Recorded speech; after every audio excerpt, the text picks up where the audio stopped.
துர்க்கை மாதா சந்திராகாண்டா என்று அறியப்படுகிறார்.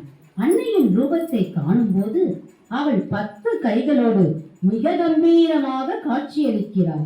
6 கைகளோடு ஆயுதங்களையும், ஒரு கையில் ஜெபமாலை, மற்றொரு கையில் தாமரை மலர், அடுத்த மற்றொரு கையில் அபயமுத்ரா மற்றும் வரதமுத்ராவுடன் காட்சியளிக்கிறார்.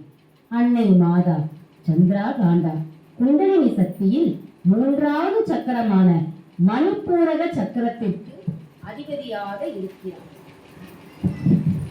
மனிதனின் மனமானது ஏதோ ஒரு பொருளை நம்பி சென்று அதன் மீது ஆசையை வளர்த்து கொண்டு அதை எப்படியேனும் பெற்றுவிட வேண்டும் என்று பற்றுதலை அதிகப்படுத்தி இறைவனிடம் வேண்டுதலை கொண்டு செல்லப்படுகிறது.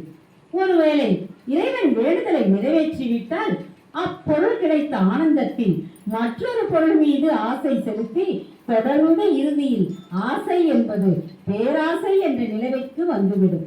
ஆனால் ஒருவேளை வேண்டுதல் நிறைவேறாவிட்டால் இறைவன் மீதான நம்பிக்கையை குறைத்துக் கொண்டு அதை வெறுப்பாக உமிழ்வதை கண்டுகொண்டு ஒருவர் தம் வெறுப்பை கோபம் என்னும் ஒரு கொடுமையான குணத்தில் பிரதிபலிக்க செய்கிறார். ஆகையால் தம்மிடம் உள்ள எதையும் ஏற்றுக்கொள்ளும் மனப்பக்குவத்தை இழந்தவனாய் நிதானமின்றி எண்ணங்களாலும் வார்த்தைகளாலும் தான் செய்யும் செயல்களாலும் கோபத்தை முன்னிறுத்தி செயல்படுவதால் அச்செயலானது இறுதியில் எதிர்மறையான விளைவுகளை அமைத்து விடுகிறது.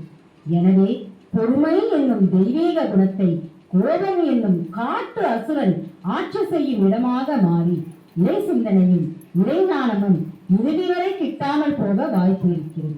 கோபம் என்னும் குணமானது சில சமயங்களில் நல்லதொரு செயலை நிகழ்த்துவதற்காக பயன்படுத்தி அதனால் நல்ல பயனை பெற இயலும் என்றால் அவ்விடத்தில் அக்கோபம் செய்யும் தவறுகளை திருத்தி குழந்தைகளை நல்வழிப்படுத்துவதற்காக பெற்றோர் காட்டும் கோபம் ஒரு நல்வினையை விளைவிக்கிறது.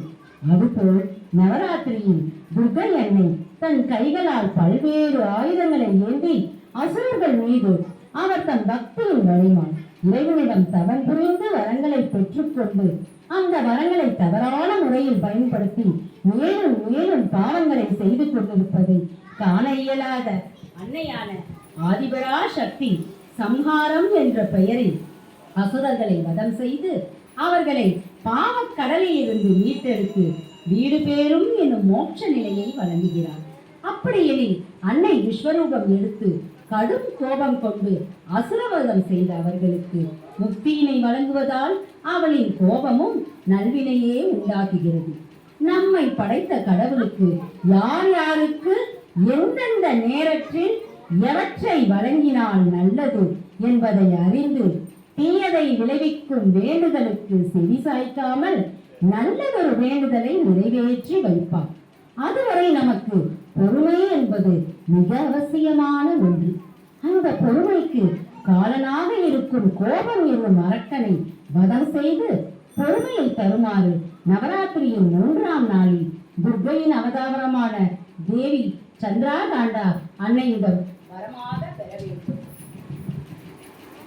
நாம் நம் வாழ்வில் எந்த நிலை வந்தாலும், எத்தகைய கஷ்டங்கள் சங்கடங்கள் நேரிடும் சந்தர்ப்பம் வந்தாலும் நம்மிடம் இருக்க வேண்டிய ஒரே ஆயுதம் தெய்வ குணமான பொறுமை குணம்.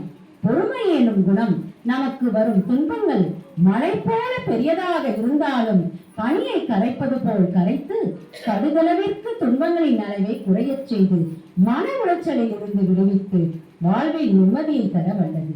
எனவே நவராத்திரியின் 3வது நாளில் அன்னை சந்திரகண்டா தாயிடம் கோபம் என்னும் கொடிய அரக்கனிடமிருந்து நம்மை விலக்கி பொறுமை என்னும் தெய்வீக குணத்தை தந்தருமாறு வேண்டுகிறோம்.